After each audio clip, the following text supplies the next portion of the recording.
So how was your life before V-Mobile? Ano yung background mo? Actually, yung buhay ko before, without V-Mobile, sobrang minsan pag kinukwento ko parang mahirap paniwalaan eh. Kasi before, I was, nag-work lang ako as a pedicab driver. Actually, nakapag-aral din ako. Nung high school ako, nag-start yan ng third year high school. Hanggang tumutong ako hanggang first year, nakakapag-wheeler pa rin ako. Kasi hindi naman ako galing din sa medyo mayaman na pamilya. Kumbaga sobra talagang, kung may mahirap, medyo sobrang hirap lang talaga. Before kasi nag-work ako sa SM, nung college na ako, hindi kasi ako natapos.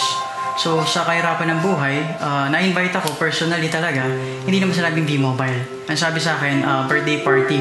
Nakakatuwa actually kasi pumunta ako, hindi ko alam na negosyo. Ang alam ko, birthday party. Pagdating ko doon, walang birthday. So presentation siya kaagad. So ayun, habang nakikinig ako, okay lang, pero habang tumatagal, lalo na nung nagpapakita na sila ng cheque, hindi naman sa mukha akong pera, sabi ko, gusto ko ng perang ganun kalaki. Hindi coincidence lahat. Sabi ko, kung papalagpasin ko pa to, baka next time hindi na ako matok ulit. Nung nag-start ako sa V-Mobile, sobrang hirap talaga eh. Actually, kung kakausapin mo lahat ng mga top earners or millionaires club, mahirap talaga. Kaya siya nagiging mahirap for me, yung mindset ko kasi. Kumbaga, ako hindi naman ako pinanganak na may pera. Yung mindset ko kasi is, hindi ako negosyante. Isa lang akong simpleng tao na nangarap. Yung buhay ko before, talagang malayo sa ngayon. Kasi dati, walang nagbibigay ng pera. Kumbaga, self-supportive talaga ako. Kaya doon ako nakapag-start talaga na from high school hanggang college, nag-wheeler pa rin ako. Dati yung buhay ko as a pedicab driver, nag-wheeler, hindi na naman paniwalaan. Lalo nang pumasok akong V-Mobile.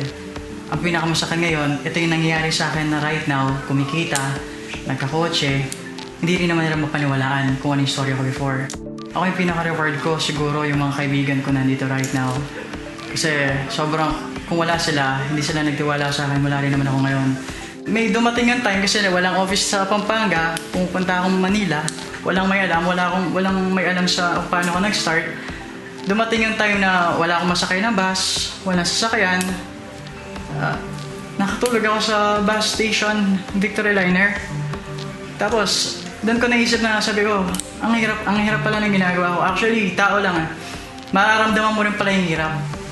Pero nung time na yon, sabi ko sa sarili ko, isa lang itong pagsubok. Ba't di ko nakakalimutan yun kasi nung time na natutulog ako doon sa bus station na yun, iniisip ko kung kaya ba talaga.